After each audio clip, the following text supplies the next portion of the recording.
গণিত প্রভা বইটা থেকে কষে দেখি 15.1 অঙ্ক নিয়ে এর আগে আমি অনেকগুলো ভিডিও আপলোড করেছি। যারা অঙ্কে খুব দুর্বল সেই ভিডিওগুলো আগে দেখে নিলে বিষয়টা বুঝতে অনেক সুবিধা হবে। ডেসক্রিপশন বক্সে পরিমিতির প্লেলিস্টের লিংক দিয়ে দিচ্ছি, সেখান থেকে ভিডিওগুলো দেখে নিতে পারেন। যারা অঙ্কে খুব দুর্বল তাদের বলবো ভিডিওটা প্রথম থেকে শেষ পর্যন্ত দেখতে। আজ আমি গণিত প্রভা বইটা থেকে কষে দেখি 15.1 14 অঙ্কটা এখানে লিখে নিয়েছি।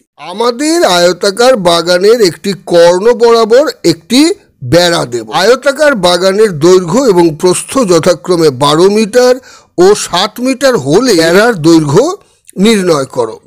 বেড়াটি আয়তাকার বাগানকে যে দুটি ত্রিভুজে ভাগ করবে তার পরিসীমা নির্ণয় করো। এখানে আমাদের দুটো উত্তর বার করতে হবে, একটা হচ্ছে বেড়ার দৈর্ঘ্য, আরেকটা হচ্ছে বেড়াটা বাগানকে যে দুটো ত্রিভুজে ভাগ করবে তার পরিসীমা। প্রথমে আমরা ছবি এঁকে অঙ্কটার মানেটাকে বুঝে নেবার চেষ্টা করি। আমরা বলছি আয়তাকার বাগানের একটি কর্ণ বরাবর একটি বেড়া দেব।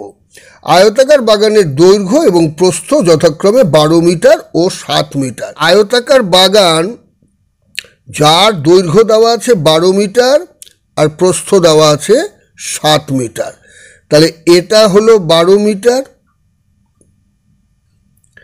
আর প্রস্থ এটা হলো 7 মিটার। বাগানের কর্ণ বরাবর বেড়া দেব, তাহলে কর্ণের দৈর্ঘ্য আমাদের নির্ণয় করতে হবে, কারণ আমাদের বাগানের বেড়ার দৈর্ঘ্য নির্ণয় করতে বলেছে। যেহেতু কর্ণ বরাবর বেড়া দেব, তাহলে আয়তাকার বাগানের কর্ণের দৈর্ঘ্য নির্ণয় করলেই বেড়ার দৈর্ঘ্য নির্ণয় করা হয়ে যাবে। আয়তাকার বাগানের কর্ণের দৈর্ঘ্য আমরা নির্ণয় করব কিভাবে? আয়তক্ষেত্রের কর্ণের দৈর্ঘ্য, আয়তক্ষেত্রের কর্ণের দৈর্ঘ্য নির্ণয় সূত্র হচ্ছে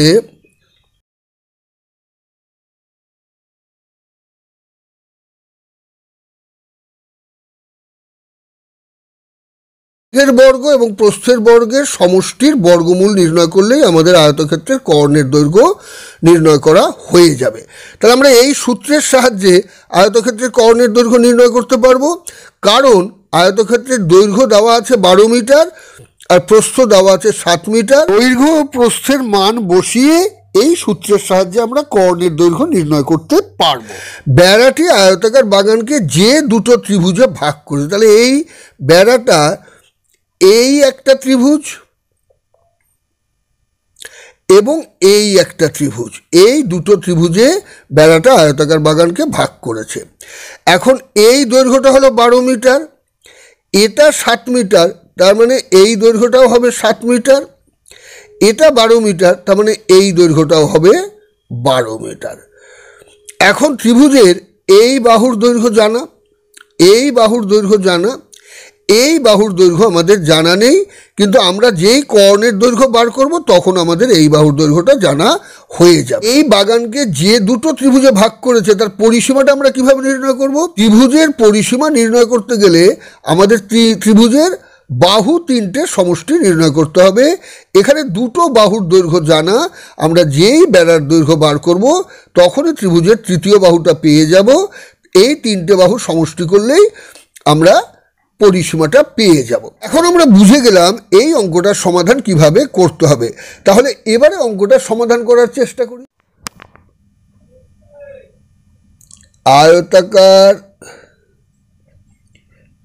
বাগানের দৈর্ঘ্য সমান 12 মিটার। আয়তাকার বাগানের প্রশ্নে দেওয়া আছে 7 মিটার। সুতরাং আয়তাকার বাগানের কর্ণের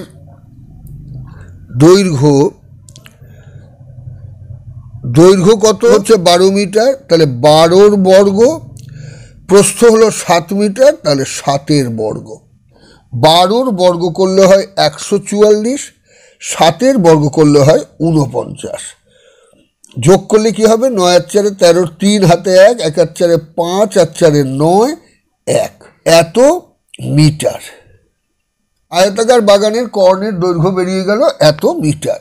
আয়তাকার বাগানের কর্ণের দৈর্ঘ্যই হচ্ছে বাগানের বেড়ার দৈর্ঘ্য। নিশ্চয়ই বোঝা গেল এই অংশটার সমাধান কিভাবে করা গেল। এখন আমরা পেয়ে গেলাম এই বাহুটার দৈর্ঘ্য √193। তাহলে বেড়ার দৈর্ঘ্য বেরিয়ে গেল √193 মিটার। এরপরে বেড়াটি আয়তাকার বাগানকে যে দুটি ত্রিভুজে ভাগ করবে তার পরিসীমা। এখন আমাদের 3টে বাহুই জানা এবং বেড়াটি আয়তাকার বাগানকে যে দুটি ত্রিভুজে ভাগ করে তার পরিসীমা, প্রত্যেকটির পরিসীমা এই বাহুটা হলো 12 মিটার, এই বাহুটা হলো 7 মিটার, এই বাহুটা হলো √193 মিটার। তাহলে এখানে যোগ করলে আমরা পাচ্ছি 19 যোগ √193 মিটার। নিশ্চয়ই বোঝা গেল এই অঙ্কটার সমাধান কিভাবে করা গেল। দেখা যাক পরের অঙ্কটা কি বলছে। পরের অঙ্কটা সমাধান করার আগে একটা কথা বলে নে।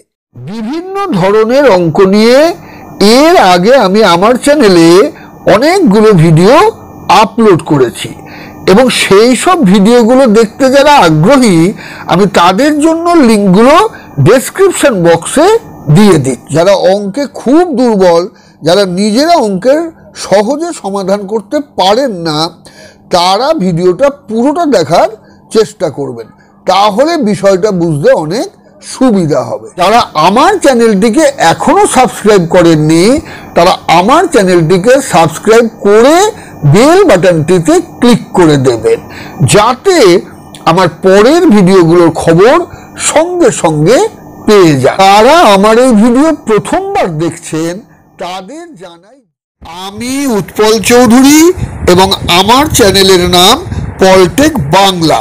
তাহলে শুরু করা যাক। আমি গণিত প্রকাশ বইটা থেকে কষে দেখি 15.1-এর 13 অঙ্কটা এখানে লিখে নিয়েছি।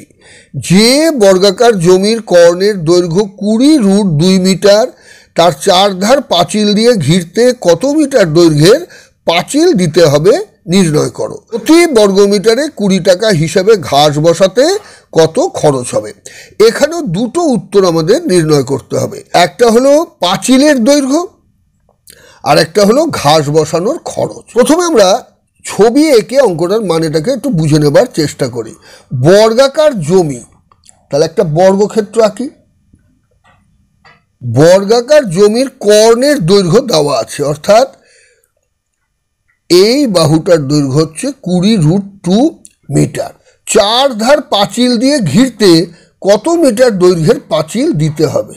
আগে আমরা একটু জেনে নেই যে বর্গক্ষেত্রের পরিসীমা বলতে কি বোঝায়। বর্গক্ষেত্রটা যে রেখার দ্বারা সীমাবদ্ধ, ওই রেখার উপর একটা নির্দিষ্ট বিন্দু থেকে রওনা হয়ে সীমারেখা ধরে চলতে থাকলে এবং পুনরায় ওই নির্দিষ্ট বিন্দুতে ফিরে আসতে যে দূরত্ব অতিক্রম করা হয় তাকেই বলে বর্গক্ষেত্রের পরিসীমা।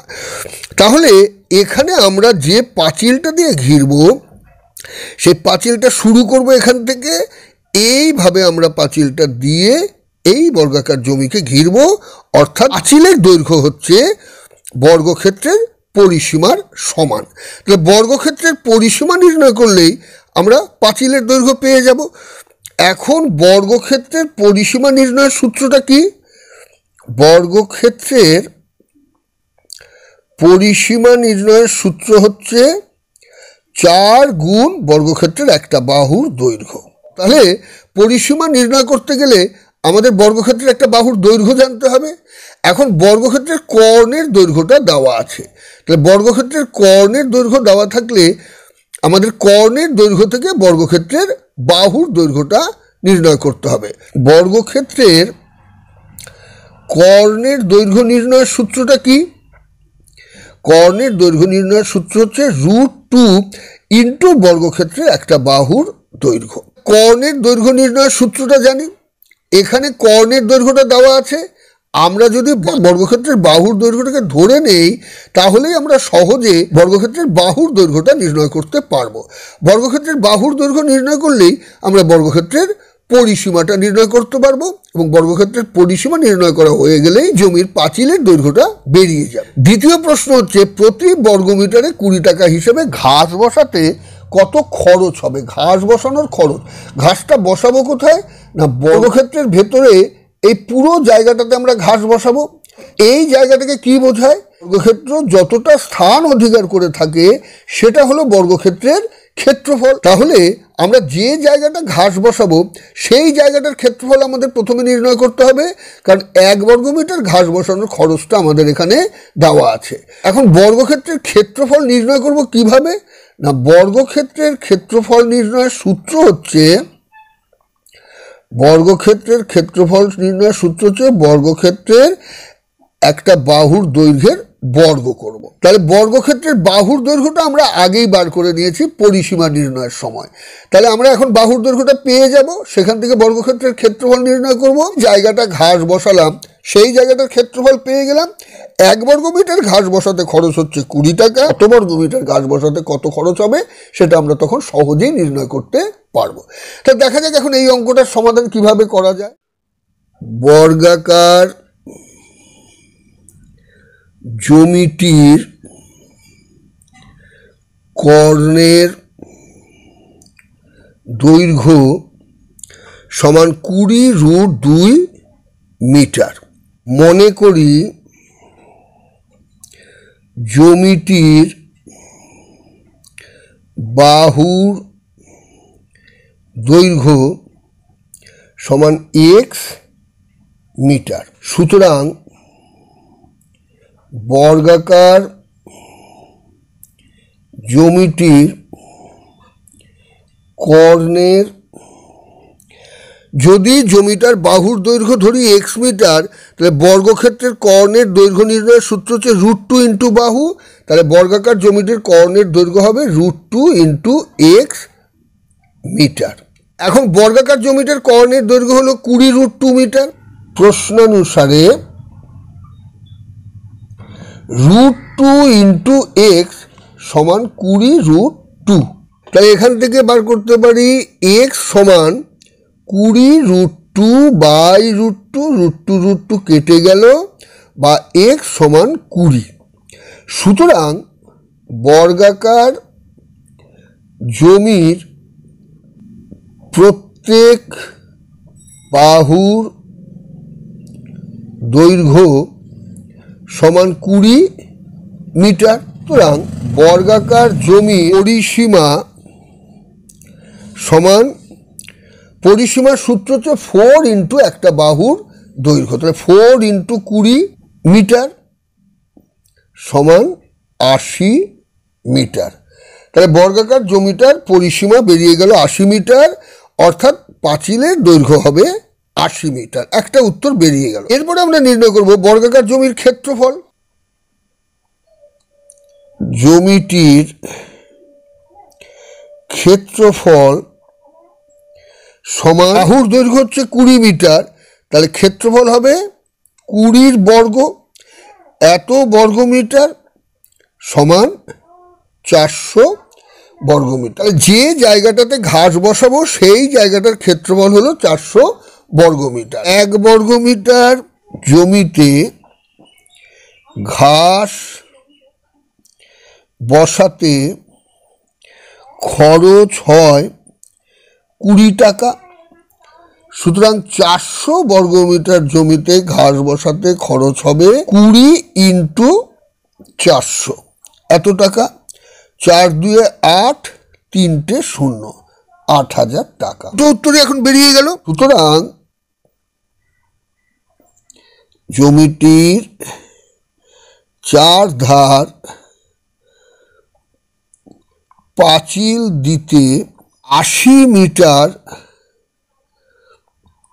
দৈর্ঘ্যের পাঁচিল দিতে হবে এবং জমিটিতে ঘাস বসাতে